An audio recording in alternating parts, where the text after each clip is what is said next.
La semana pasada expliqué que los maestros o guías espirituales de la Fraternidad Blanca están al servicio de la humanidad y que su accionar está desposeído de deseos personales. Para que ello sea posible, debe expresarse el amor con mayúsculas, totalmente libre de egoísmo, que no espera nada a cambio. Hablaremos hoy acerca de aquello que nos lleva a hacer todo lo contrario, a amar de manera egoísta, esperando siempre algo a cambio, a ser intolerante a la crítica por sentirnos ofendidos, a querer sobresalir, a querer tener siempre la razón, a sentirnos víctimas y a echarle la culpa a los demás de nuestros problemas y desgracias. El causante de todo eso es el ego, y analizaremos hoy su esencia, compartiendo enseñanzas del maestro Eckhart Tolle. La mayoría de las personas se identifican completamente con la voz de la mente, con ese torrente incesante de pensamientos involuntarios y compulsivos, y con las emociones que los acompañan. Es como que están poseídos por la mente. Estamos absolutamente convencidos que somos el pensador, pero esa mente es la mente del ego.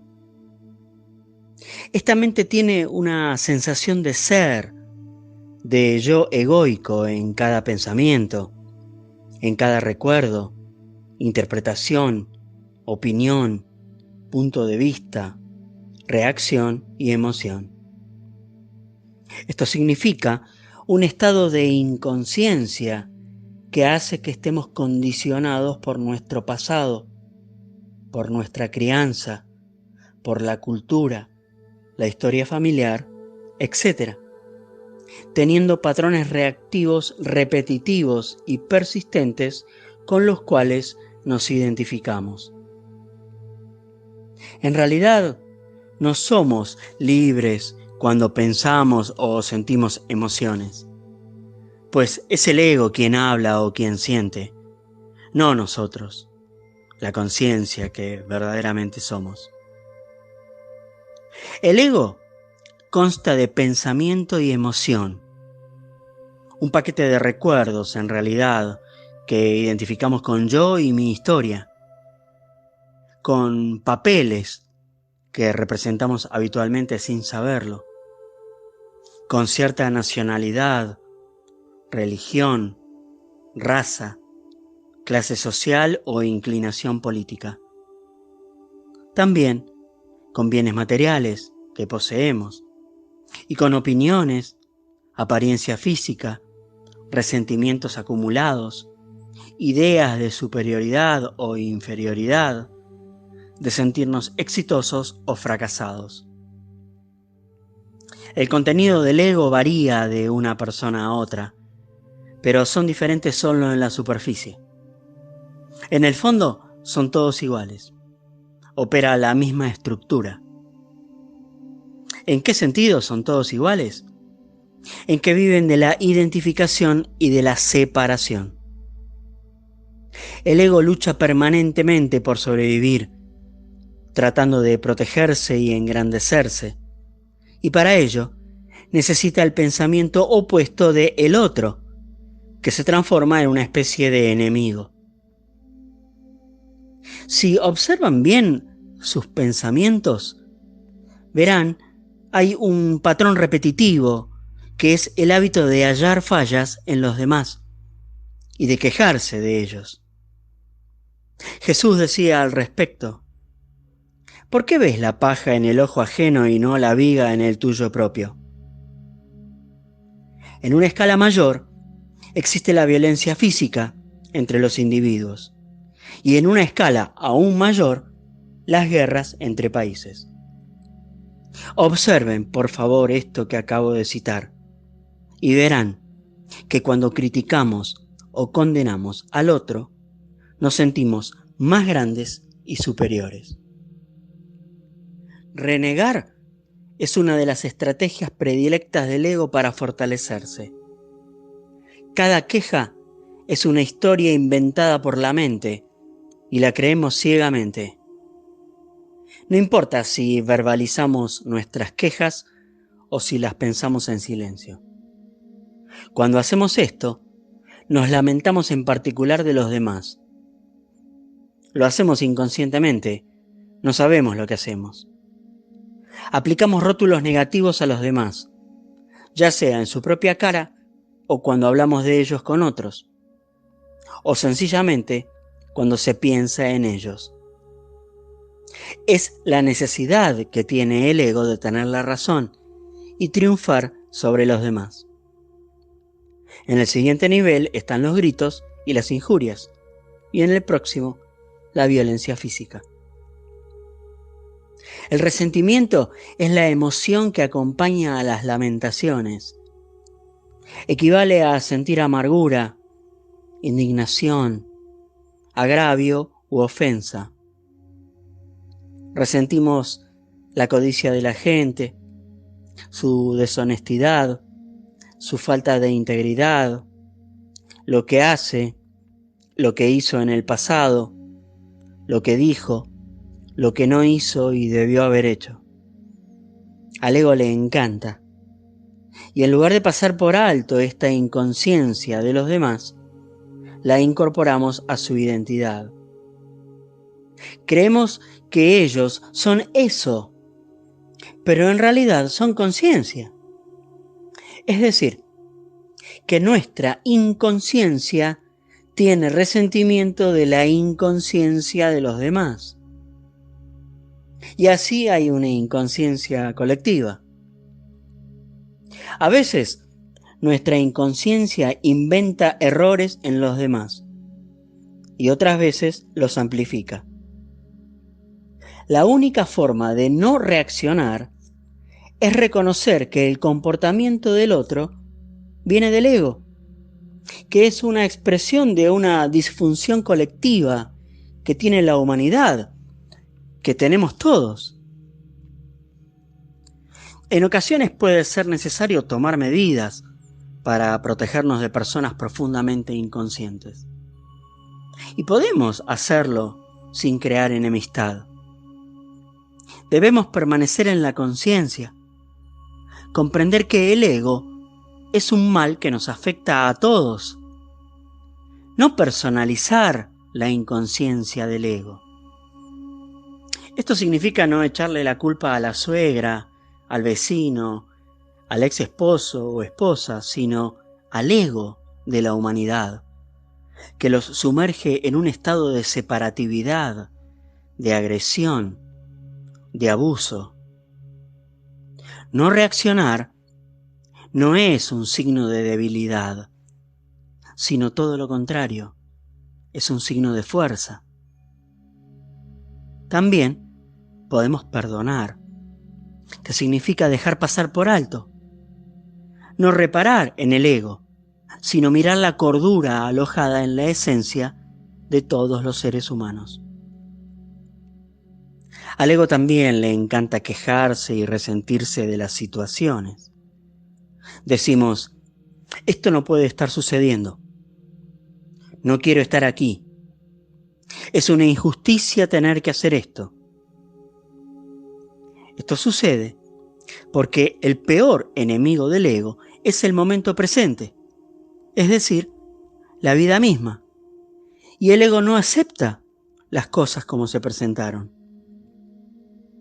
Un error en el que se incurre muchísimas veces es que se confunde la queja con el hecho de hacerle ver a una persona una deficiencia o algo que ha hecho mal.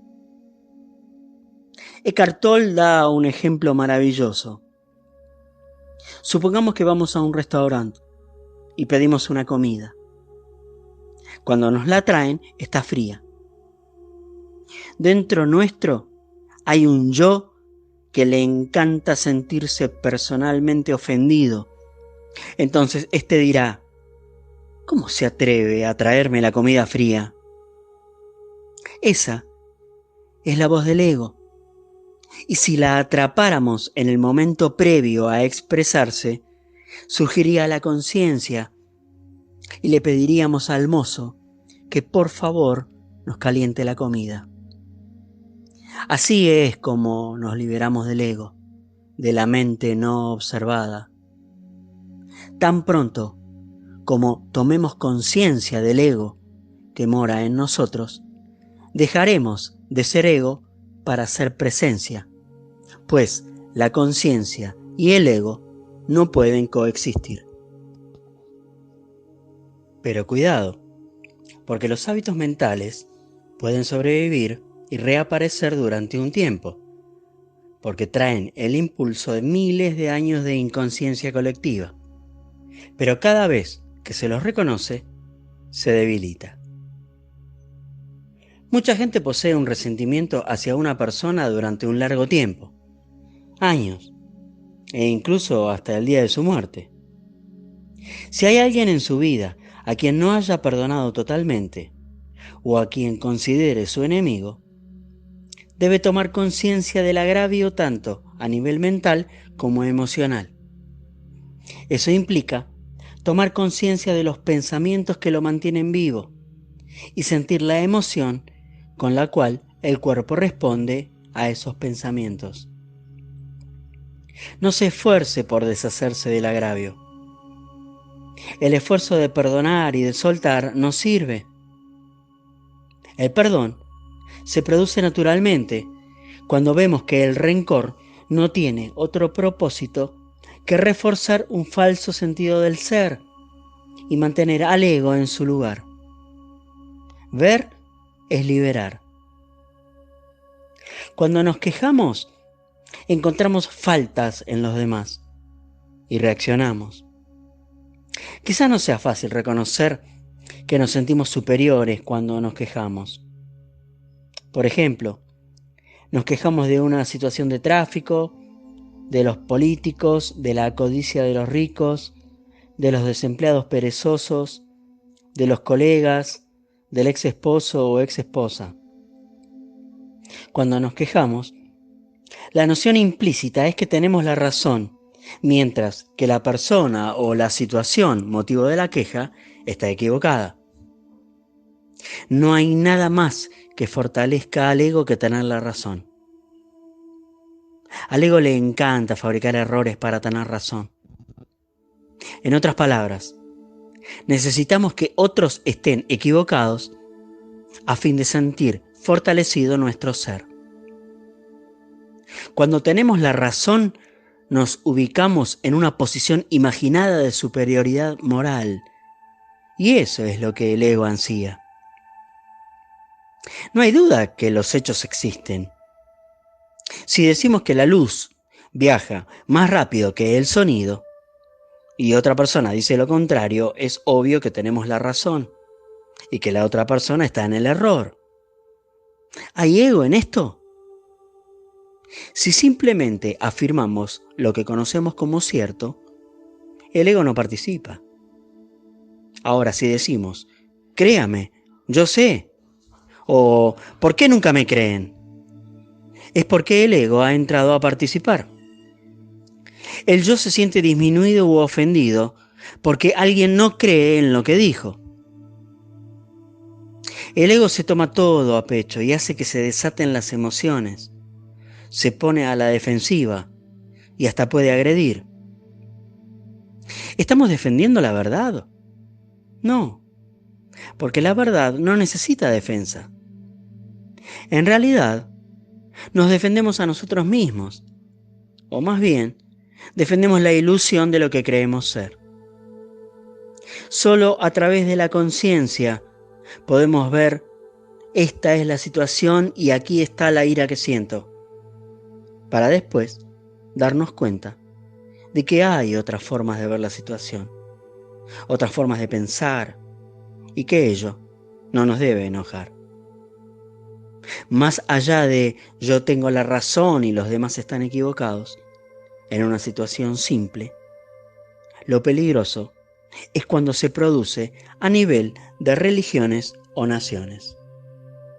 El cristianismo está lleno de ejemplos de cómo la idea de ser los únicos poseedores de la verdad, es decir, los únicos en tener la razón, Puede corromper los actos y el comportamiento hasta el punto de la locura. Durante siglos se pensó que estaba bien torturar y quemar vivas a las personas cuyas opiniones se apartaban, aunque fuera ligeramente, de la doctrina de la Iglesia o de las interpretaciones de las Escrituras. Era tan grande su error que debían perecer. Un paquete de pensamientos adquiría preeminencia sobre la vida humana. En Camboya, un dictador llamado Pol Pot ordenó asesinar a más de 1 millón de personas, entre las cuales estaban todos los que usaban anteojos, pues, según su punto de vista, los usuarios de anteojos pertenecían a la clase alta, a la clase culta, a la burguesía, a los explotadores de los campesinos. Su verdad también era un paquete de pensamientos. Las ideologías de la Iglesia Católica y otras iglesias están hechas de pensamientos. En el mejor de los casos, el pensamiento apenas puede señalar la verdad, pero nunca es la verdad. Todas las religiones son igualmente falsas o igualmente verdaderas, dependiendo de cómo se las utilice. Se las puede utilizar al servicio del ego o al servicio de la verdad. Si creemos que solamente la nuestra es la religión verdadera, la estamos usando a favor del ego. Utilizada de esta manera, la religión se convierte en una ideología, crea un sentido ilusorio de superioridad y siembra la división y la discordia entre la gente. Cuando las religiones están al servicio de la verdad, sus enseñanzas representan señales o mapas del camino, dejadas por seres iluminados para ayudarnos en nuestro despertar espiritual. ¿Puede la verdad ponerse en palabras? Sí, pero las palabras no son la verdad, solo apuntan a ella. La verdad es inseparable de nosotros mismos. Nosotros somos la verdad. Y si la buscamos en otra parte, solo encontraremos desilusión. Ese ser que somos cada uno de nosotros es la verdad. Jesús dijo: yo soy el camino, la verdad y la vida. Pero pueden ser malinterpretadas y convertirse en un obstáculo. Cuando Jesús dice yo soy, se refiere a la vida que somos, a la identidad esencial de cada hombre y mujer, al Cristo interno que mora en nosotros, a la naturaleza de Buda, al Atman de los hindúes. Cuando estamos en contacto con esa dimensión interior, todos nuestros actos y relaciones reflejan la unicidad con toda la vida que intuimos en el fondo de nuestro ser. Ese es el amor. Las leyes, los mandamientos, las reglas y las normas son necesarias para quienes están separados de su esencia, de la verdad que mora en ellos. Sirven para prevenir los peores excesos del ego y a veces ni siquiera eso logran. San Agustín dijo: ama y haz tu voluntad. No hay palabras que se acerquen más a la verdad que esas.